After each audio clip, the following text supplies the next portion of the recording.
On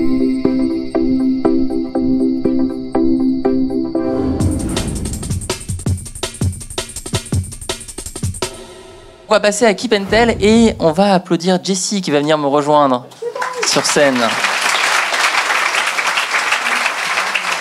Où tu es, Keep and Tell? Tu veux venir présenter ton projet? Allez, bondi, magnifique. Julie, groupe enfants et parents. Oui, bonjour. Donc je me présente rapidement, plus rapidement peut-être que tout à l'heure. Donc moi j'ai eu l'idée de Keep and Tell en 2014 alors qu'on partait vivre à l'étranger avec mon mari, enfin avec ma famille, mes enfants. Et j'avais beaucoup travaillé dans le développement durable depuis toujours en fait. Et bon, j'ai traversé une période un peu difficile de ma vie. Et donc je me suis reconcentrée sur ce qui me faisait du bien, qui j'étais, quelles étaient mes forces, etc. Et en fait au bout de ce processus-là, je me suis dit bah, maintenant je suis en phase avec la personne que je suis. Et cette expérience-là, je voudrais la transmettre à mes enfants. Et je voudrais qu'ils me connaissent autrement que par le biais habituel d'un parent qui gère le quotidien, qui s'énerve, qui crie, qui dit « va te laver, passe à table », etc. Donc je voulais trouver un support authentique sur lequel leur dire « voilà, j'ai fait ces choix dans la vie, j'ai eu ce parcours ».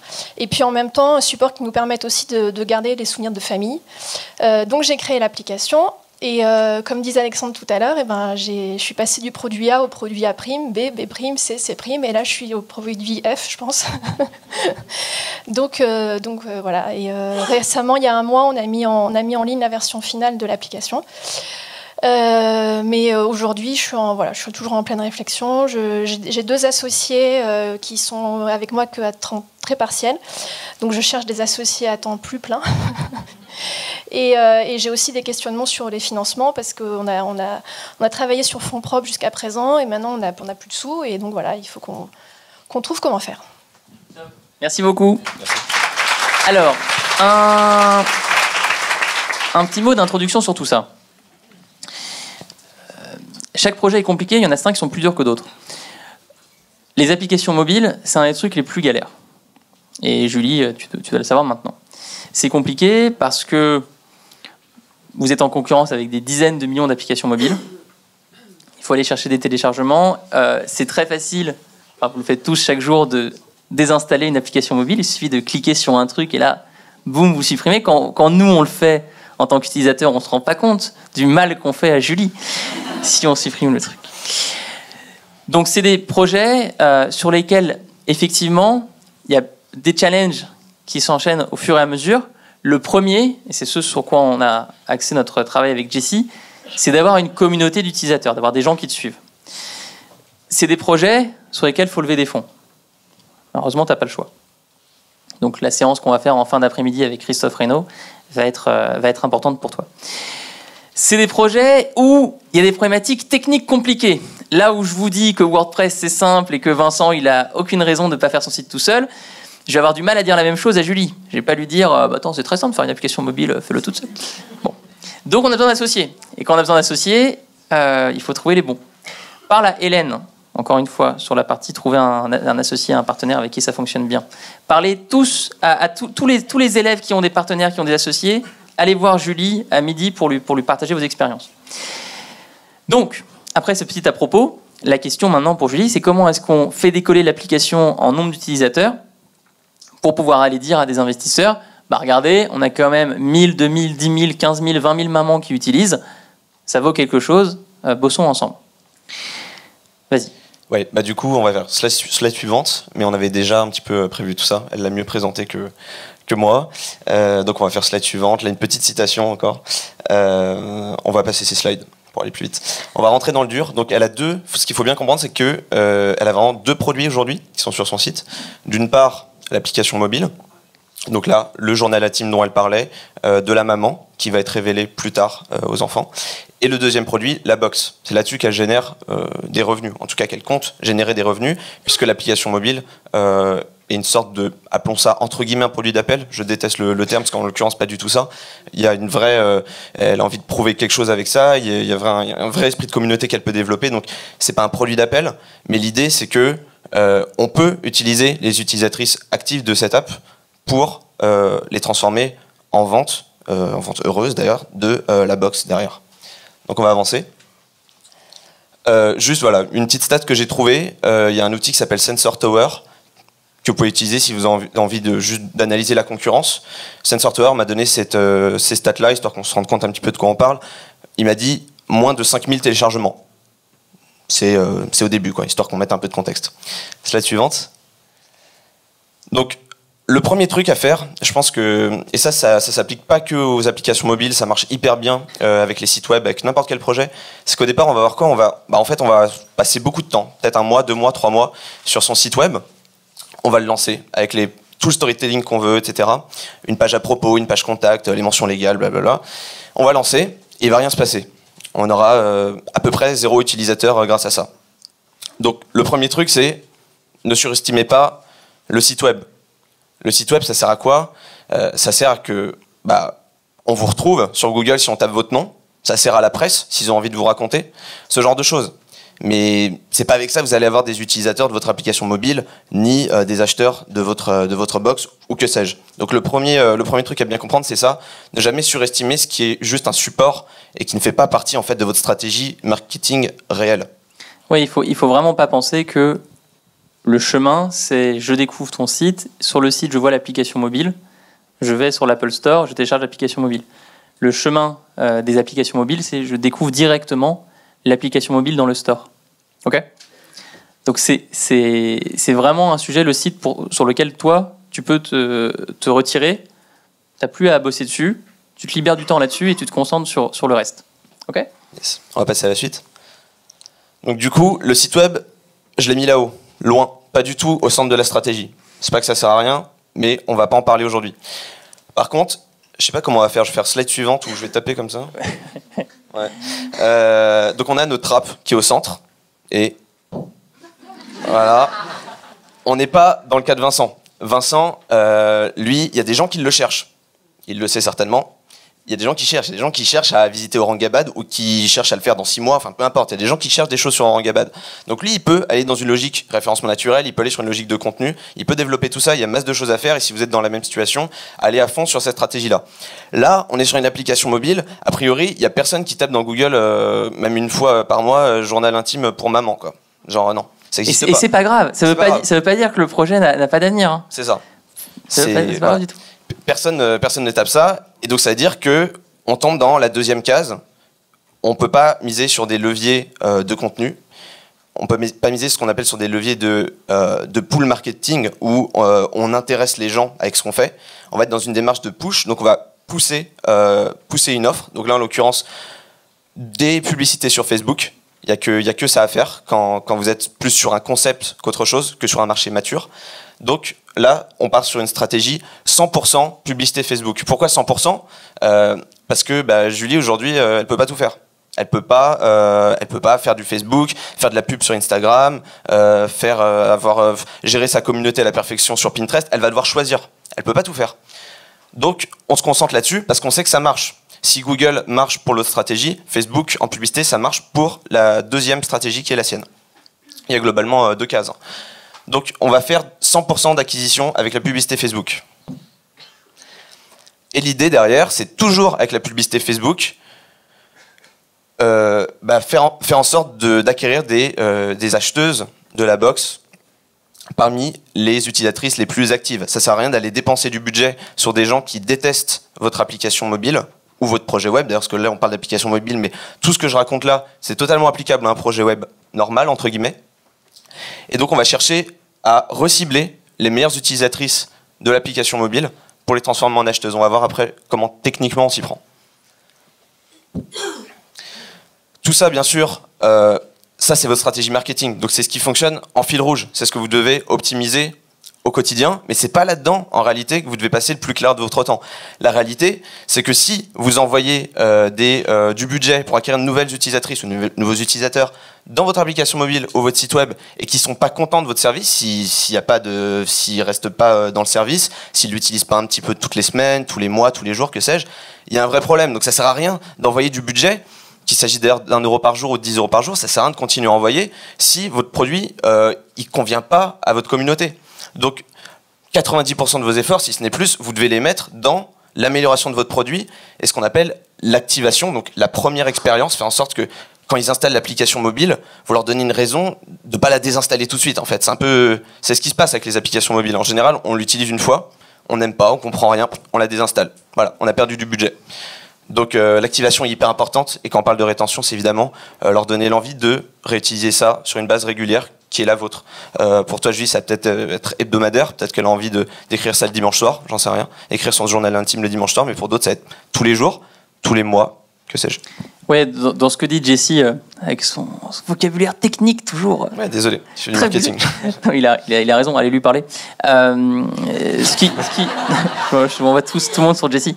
Non, pour le raconter avec des termes qui sont les termes que moi je comprenais avant d'être formé par Jessie, parce que c'est Jessie qui m'a tout appris sur Facebook. C'est vrai qu'encore une fois, les applications mobiles, c'est très spécifique. Je ne sais pas si tu as déjà fait des tests utilisateurs, mais c'est vraiment le sujet clé pour toi. C'est de se dire, dès qu'une personne installe mon application, qu'est-ce qu'elle fait? Donc va parler à FX à midi, le designer, justement pour qu'il t'explique comment on fait.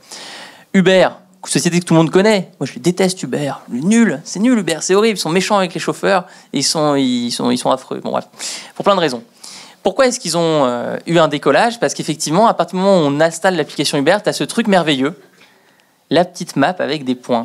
Et là tu vois les chauffeurs, tu vois les petites voitures qui vont à gauche, qui vont à droite. Poupi, poupi, pou, pou. Voilà, c'est tout. C'est juste ça. Ils ont compris ce truc-là et ça a été les premiers à le faire, avoir une carte avec des petits points. C'est 1000 fois dur de faire une application mobile. Mais en même temps, ça veut aussi dire que si tu y arrives, il n'y a vraiment personne qui est à côté de toi parce que tout le monde abandonne en cours de route, les applications mobiles. Toi, c'est ça qu'il faut trouver. Il faut qu'on trouve ensemble la première expérience. Qu'est-ce qu'il y a sur les premiers écrans de l'application? Le truc qui est aussi... mémorable que cette petite carte avec les voitures qui vont à droite, qui vont à gauche. Parce que sinon, effectivement, tout ce que va t'enseigner Jessie, tu vas te rendre compte en fait que c'est assez facile d'avoir des gens qui téléchargent ton application. Les garder, c'est beaucoup plus dur. Ouais, et à ce stade, comme on l'a vu qu'on est à peu près à 5000 téléchargements, je ne sais pas si c'est les vrais stats, mais on va dire, voilà, c'est 5000.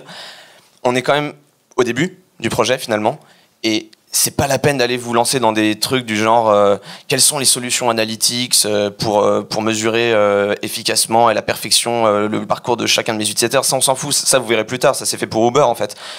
Quand on est au stade de projet, on va juste parler à ses utilisateurs, tout simplement. On va aller voir là, dans son cas, on va aller voir des mamans et on va lui faire installer l'app et on va se mettre par-dessus son épaule et on va lui dire, vas-y, parle pendant que tu décris-moi ce que tu vois, ce que tu comprends de l'interface dès ta première utilisation. C'est ça qu'il fallait faire, des tests qualitatifs et non pas quantitatifs. Donc on est vraiment dans une démarche où on essaye de faire plaisir à ses premiers utilisateurs et rien de plus. Et pas essayer de mesurer des masses. On mesure 5, 10, 15 utilisateurs. Juste faites des interviews, allez les voir, prenez un café. C'est la démarche dans laquelle il faut être. Et là, une fois de plus, on parle d'application mobile, ça marche avec n'importe quel projet, en fait, tout ça. Oui, il n'y a rien de scientifique dans tout ça. Hein. Encore une fois, moi je déteste les approches de conseils aux entrepreneurs où on vous dit voilà une méthode miracle, ultra magique pour devenir millionnaire. Nous, on est vraiment des paysans chez Live Mentor. C'est une méthode très simple, quoi. Sauf que parler à ses utilisateurs, oui, vous l'avez entendu partout. Mais qu'est-ce qu'on fait au début? On envoie un mail à ses potes, on leur dit télécharge l'application. Ah, ce serait trop cool que tu me fasses un mail pour me dire ce que t'en penses.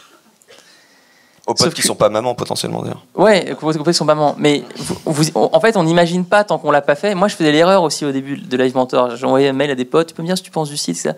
Et j'avais des retours par mail. Mais ça n'a rien à voir à être à côté de la personne, derrière son épaule, à regarder exactement tout ce qu'elle fait sur l'app mobile. Chaque geste, chaque mot. C'est là que tu découvres la vraie expérience.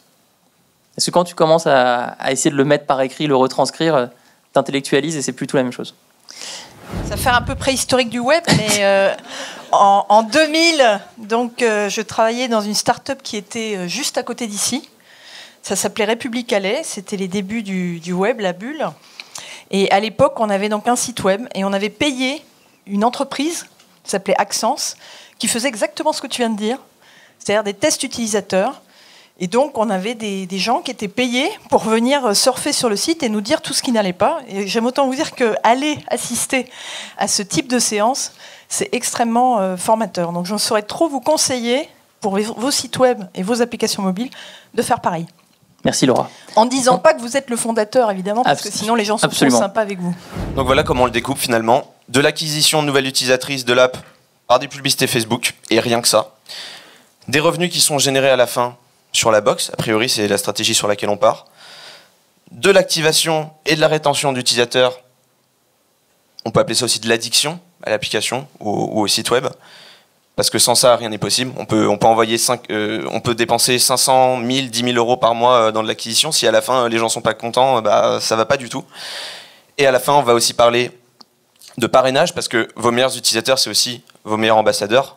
Donc il faut absolument utiliser ça parce que c'est de l'acquisition entre guillemets gratuite, quoi. On passe à la suite. Donc acquisition, comment on s'y prend? Slide suivante. Alors, là en général quand on est au début, on va se dire bah ouais, comment je fais pour trouver mes nouveaux utilisateurs? Je suis tout seul dans le désert. J'ai pas de trafic sur mon site web, j'ai pas vraiment d'email, j'ai pas vraiment non plus de communauté engagée, j'ai pas de groupe Facebook, j'ai rien. En tout cas, si j'en ai, c'est trop petit. On a l'impression qu'on peut pas en faire grand chose. Et c'est normal qu'on a l'impression d'être vraiment seul et qu'on peut pas atteindre le monde. Ça, c'est normal. Ça va être de pire en pire, en fait. Mais la réalité, c'est que toute cette donnée, et ceux qui suivent la formation Facebook le savent déjà, il y a un outil qui s'appelle Statistique d'audience qui nous permet d'accéder à tous ces gens-là. C'est ce qui rend aussi tout ce qui va être aujourd'hui étude de marché un petit peu caduque. Parce qu'en fait, toute la donnée, elle est gratuite. Enfin, en tout cas, on peut la consulter directement dans Facebook. En 5 minutes, on va voir qu'on peut accéder à tout ça facilement. Donc, je peux atteindre les personnes que je veux d'une manière hyper fine. Je vais les toucher où? Dans le fil d'actualité Facebook et dans le fil d'actualité Instagram, en l'occurrence, et pas ailleurs. Faut pas essayer d'être sur tous les supports, partout, faire de la pub sur YouTube. Ça, on s'en fout. On reste sur les trucs qui vont fonctionner pour nous. Et on y met 90% de notre budget. Le budget, combien c'est le budget? Parce que la question, elle revient souvent. On s'en fout.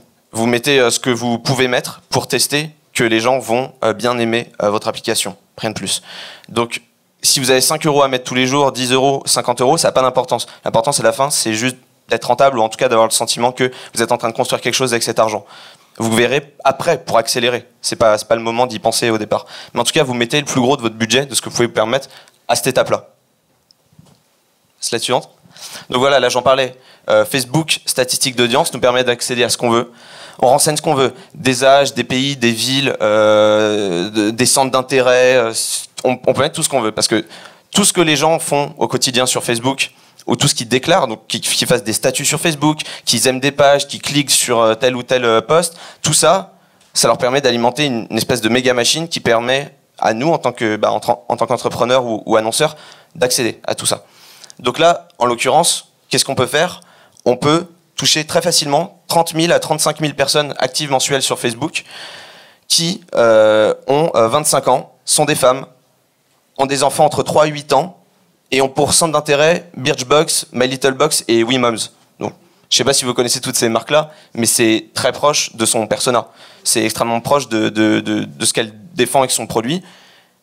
Et on est sur quelque chose d'extrêmement qualitatif. Donc, même si on est à 2 euros par jour de budget, au moins on sait qu'on les met dans des bonnes personnes, quoi. On n'est pas là à essayer d'arroser toute la France, parce qu'au départ, c'est souvent l'erreur qu'on va faire, c'est on va se dire, je me mets à la pub, j'ai envie que tout le monde connaisse mon produit, je vais ouvrir les vannes, je vais toucher tout le monde, en espérant que le mari de la femme qui vient de devenir maman va en parler à sa femme. Sauf que non, en fait, on peut pas. Il faut tout de suite aller parler aux bonnes personnes. Donc on t'a fait une audience et après on t'a fait des visuels. Ici. C'est Jessie qui t'a créé ça. Ouais, voilà. Donc là-dessus, quelles sont plus ou moins les bonnes pratiques que vous devez tous adopter, surtout si vous avez assez peu de budget finalement à mettre dans vos pubs Facebook, c'est tout de suite d'aller sur quelque chose d'efficace. Donc alors l'erreur numéro 1, c'est de mettre en avant le produit en tant que tel, c'est-à-dire dire nous on est ça. Personne comprendra ce que vous êtes avant qu'ils utilisent le service. Une capture d'écran de l'application, tu vois, c'est le truc qui marcherait pas du tout. Par exemple. Alors que dire juste c'est une application pour les mamans qui aiment écrire, je suis une maman, j'aime écrire. Ok. Voilà, c'est simple que ça. Donc plus parler de bénéfices que de produits. Tout mettre sur le visuel, sur l'image ou la vidéo que vous allez mettre en avant, parce que c'est ça qui va donner envie aux gens, de s'arrêter dans leur fil d'actualité et de ne pas aller voir ailleurs. Donc là, c'est clair, il y a Julie avec ses enfants. Ce qui va nous permettre d'attirer uniquement les clics qui vont convertir. Une fois de plus, essayez pas d'attirer tout le trafic du monde. J'entends des fois, j'ai envie de générer du trafic. Ça peut pas être une finalité de générer du trafic. Moi, je connais des tas de sites, et je viens du référencement naturel, je connais des tas de sites qui font 300 000 visites par mois. Voilà, ils font 200 € de revenus. Parce qu'en fait, tout ce trafic-là, il n'est pas qualifié et il sert à rien.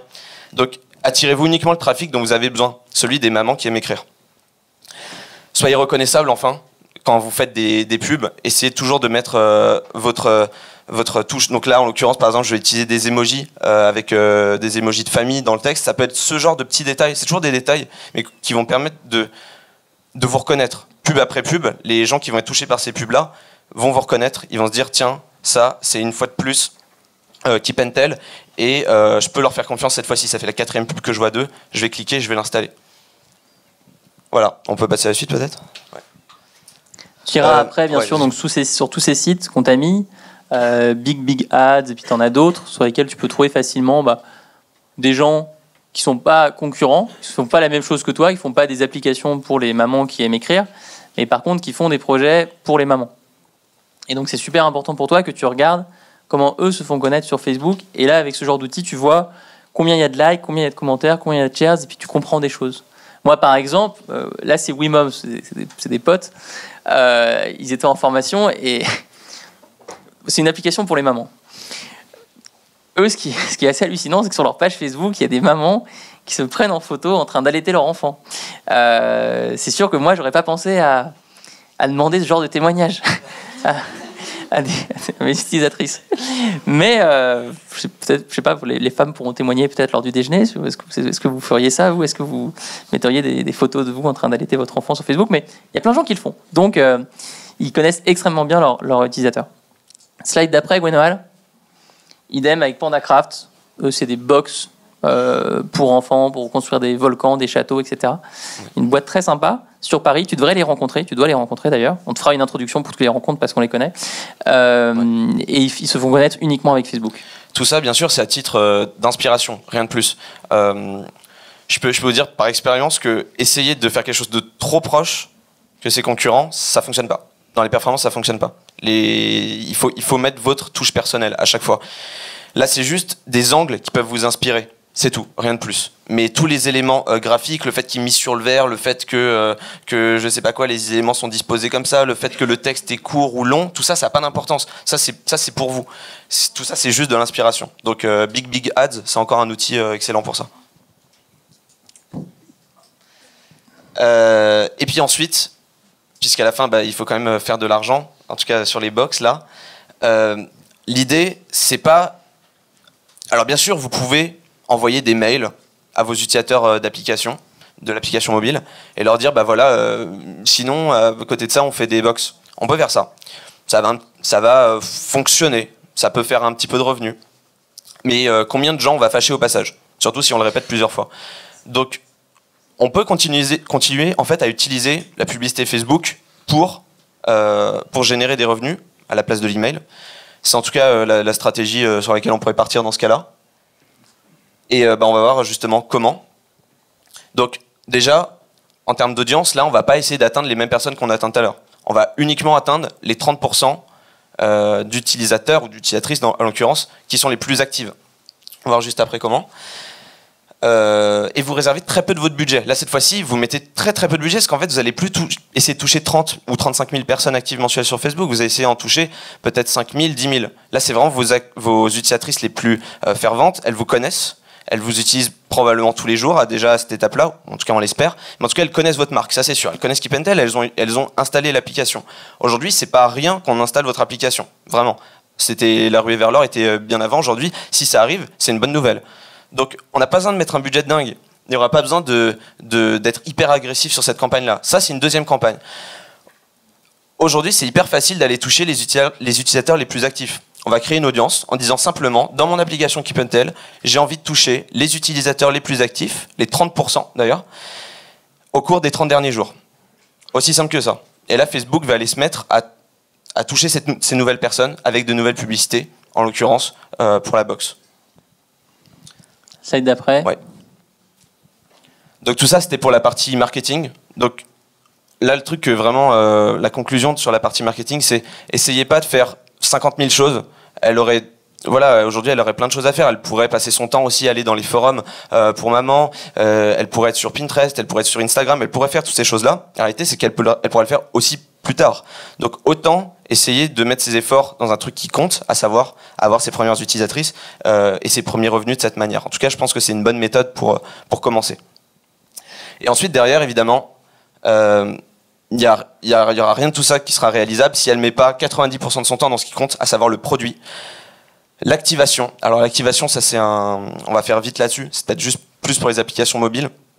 Mais le sujet numéro 1, évidemment, pour ramener les gens dans votre app régulièrement, c'est de leur rappeler que vous existez. C'est aussi bête que ça. C'est la première chose qu'on met en place.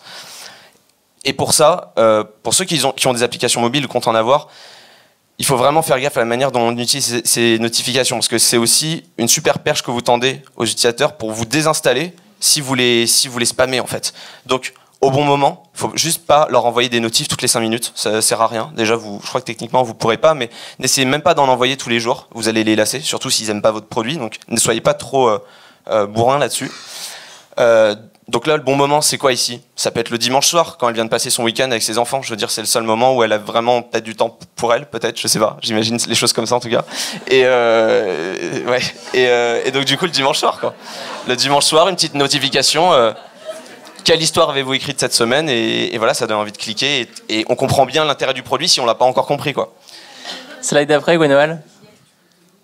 Et on finit avec le parrainage. Et dernière chose sur le parrainage, évidemment, ces meilleurs utilisateurs, en plus de leur demander de l'argent pour la box, on va leur demander de ramener d'autres amis, mamans également, qui vont le faire parce qu'elles adorent votre app, quoi. Donc là, ça peut être simple. Pour le coup, on peut utiliser de l'email. Bonjour Marine, ici Julie de Keep and Tell. J'ai vu que tu utilisais beaucoup notre application pour garder en mémoire toutes les histoires que tu écris en famille. On aime soigner nos meilleures utilisatrices, c'est pour ça que j'aimerais t'offrir une réduction de 40% sur nos box. La box Keep and Tell va donner vie à vos moments. Plus de 400 mamans ont déjà commandé la leur et en sont ravis. Tu mets un lien, quelques photos sur Instagram. Pour débloquer la réduction, c'est tout simple. Envoie ce lien à toutes les amies mamans à toutes tes amies mamans pour qu'elles puissent aussi accéder gratuitement à l'application Keep and Tell. Donc il faut essayer de trouver une promesse qui est juste, qui leur donne envie de réaliser l'action, seulement si elles aiment votre application. Et donc une action simple à réaliser. Si c'est trop confus, si on comprend pas où vous voulez en venir, les gens feront jamais ce que vous voulez. Donc faites un truc juste, facile à réaliser, et normalement c'est du pain béni en fait pour continuer à faire les choses à moindre coût, d'une manière tout aussi qualitative. Top. C'était la fin? Je crois. Donc voilà, le petit résumé quand même. Faire un produit ne suffit pas, il faut le promouvoir et vraiment, donc pas se disperser et rester sur ce qui fonctionne. Passez peu de votre temps là-dessus en fait. Enfin, moi je fais du marketing toute la journée, mais ça doit pas être votre sujet. Vous devez mettre 10% de votre temps là-dedans. Donc 10% dans de la publicité Facebook en l'occurrence, ou d'ailleurs du contenu si votre truc c'est plutôt le référencement naturel. Et ensuite, pensez en entonnoir de conversion. Partez du haut, partez sur un système extrêmement simple. Ayez pas plusieurs leviers. Ayez continuellement des campagnes publicitaires qui tournent, et au quotidien, mettez-vous dans votre produit. Sur la question du budget, augmentez, si vous sentez que vous êtes rentable, augmentez votre budget. Faut être plus agressif à ce moment-là, et réduisez-le, ou arrêtez vos campagnes, mettez-les juste en pause, si vous sentez qu'il y a un problème. Si vous sentez que là, vous avez besoin plus de vous poser sur le produit, il n'y a pas de mal à juste s'arrêter pendant 3 semaines, 1 mois, et de repartir quand les bases sont plus saines, quand les gens préfèrent juste votre app, votre site web. Et puis voilà, ça va être la conclusion. Très belle conclusion, Jessie. Voilà. Merci.